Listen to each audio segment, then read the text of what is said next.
लेकिन ये आवाज कैसी है? लेकिन ये क्या? ग्रैनी ने तो इन दोनों को ही बेवकूफ बना दिया। वो चुपचाप बैठकर इन दोनों की बातें सुन रही थी। गुल्ली और शॉन दोनों अपनी जान बचाकर भागते हैं। ये दोनों अब ऊपर वाले कमरे में जा रहे हैं, लेकिन कब तक ये ग्रैनी से भागते रहेंगे? इन्हें ग्रैनी का सामना तो करना ही पड़ेगा। गुल्ली और शॉन जैसे ही कमरे के अंदर आए, इन्हें सामने लेटा हुआ बुल्ली नजर आया। ये दोनों बुल्ली के पास जाकर उसे हैरत भरी नजरों से देखने लगे। बुल्ली को देखकर ऐसा लग रहा है जैसे वो इस दुनिया को छोड़कर जा चुका है। ये दोनों जैसे ही बुल्ली को उठाने की कोशिश करते हैं, तभी वहां ग्रैनी आ जाती है। बुल्ली और शॉन डर के मारे बेड के नीचे छुप जाते हैं और ग्रैनी को आते हुए देख रहे होते हैं, लेकिन कहीं ग्रैनी इन दोनों को ना देख ले।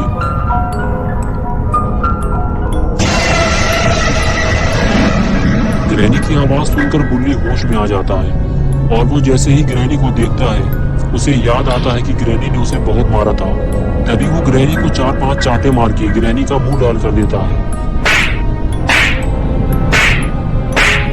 ग्रैनी बुल्ली पे हमला करती है। इससे पहले ही बुल्ली ने ग्रैनी को जोरदार स्मैक लगा दिया और वो उछलकर दूर जाकर गिरती है। तभी गुल्ली और बुल्ली आपस में बातें करते हैं कि हमें घर से बाहर निकलने के लिए दरवाजे का वो लॉक खोलना होगा जिसकी चाबी ग्रैनी के पास है। चलो वो चाबी ग्रैनी के गले से उतारते हैं। ये कहकर तीनों ग्रैनी के पास जाने लगते हैं। ग्रैनी के पास पहुंचते ही इन तीनों को इस बात का एहसास होता है कि अभी ग्रैनी के गले से चाबी निकालना खतरे से खाली नहीं है, क्योंकि ग्रैनी अभी बेहोश नहीं हुई है। वो किसी भी वक्त इन तीनों की खोपड़ी तोड़ सकती है। तभी गुल्ली शॉन से कहता है कि तुम और बुल्ली इस बेंच को नीचे ले जाकर रखो, मैं ग्रैनी के स्वागत की तैयारी करता हूँ। फिर तीनों ग्रैनी के स्वागत की तैयारी शुरू कर देते हैं।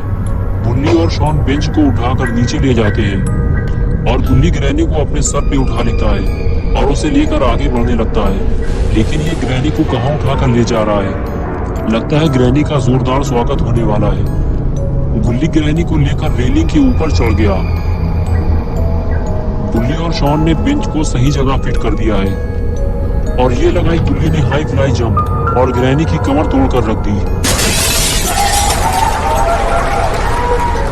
लेकिन ये वक्त ज्यादा देर तक खुशी मनाने का नहीं है। पहले इन तीनों को ग्रैनी के गले से चाबी निकालनी चाहिए, वरना ग्रैनी एक नंबर की पियक्कड़ औरत है। अभी 2 मिनट में आंखें खोल देगी और उठकर बैठ जाएगी, तो तीनों को भागने का मौका भी नहीं मिलेगा। गुल्ली ग्रैनी के पास जाकर बैठता है और गौर से ग्रैनी का सड़ा हुआ मुंह देखता है। इसका मुंह देखकर ऐसा लगता है कि इसने ज्यादा मात्रा में पान तंबाकू खा लिया है, जिससे इसका पूरा मुंह लाल हो गया है। और फिर गुल्ली हिम्मत करके ग्रैनी के गले से चाबी निकाल लेता है। ये हुई ना बात। अब तीनों गुल्ली, बुल्ली और शॉन इस घर से बाहर निकल सकते हैं, लेकिन तीनों को ये काम जल्दी करना होगा, क्योंकि ग्रैनी किसी भी वक्त इन तीनों का तबला बजा सकती है। गुल्ली ने जैसे ही चाबी लगाई, लॉक खुल गया। लेकिन अभी एक मुसीबत और बाकी है, ये लकड़ी की फंटी जो जल्दी से निकलती नहीं है। पिछली बार गुल्ली फंटी निकालने के चक्कर में पकड़ा गया था, इसलिए इस बार गुल्ली और शॉन मिलकर फंटी निकालेंगे। शायद इससे ये जल्दी निकलेगी। गुल्ली और जोर लगाने के लिए कहता है। गुल्ली जब ज्यादा जोर लगाता है तो फंटी टूट जाती है और गुल्ली ग्रैनी के पास जाकर गिरता है। ग्रैनी के कान तो कुत्ते के कान से भी ज्यादा तेज हैं। ये आवाज सुनकर वो अपनी आंखें खोल देती है और उठकर बैठ जाती है। गुल्ली ग्रैनी को देखकर डर जाता है और पीछे हटने लगता है, लेकिन ग्रैनी फौरन उस पर हमला कर देती है, जिससे गुल्ली गुलाटी खाते हुए दूर जाकर गिरता है। गुल्ली और शॉन दरवाजा खोलने की कोशिश करते हैं, लेकिन पूरा दरवाजा नहीं खुलता, क्योंकि आधी लकड़ी अभी भी दरवाजे में फंसी हुई है। तभी ग्रैनी तेजी से आगे बढ़ती है। शॉन आसानी से बाहर निकल जाता है, लेकिन जैसे ही गुल्ली बाहर निकलता है, ग्रैनी उस पर हमला कर देती है। गुल्ली घर से काफी दूर जाकर गिरता है।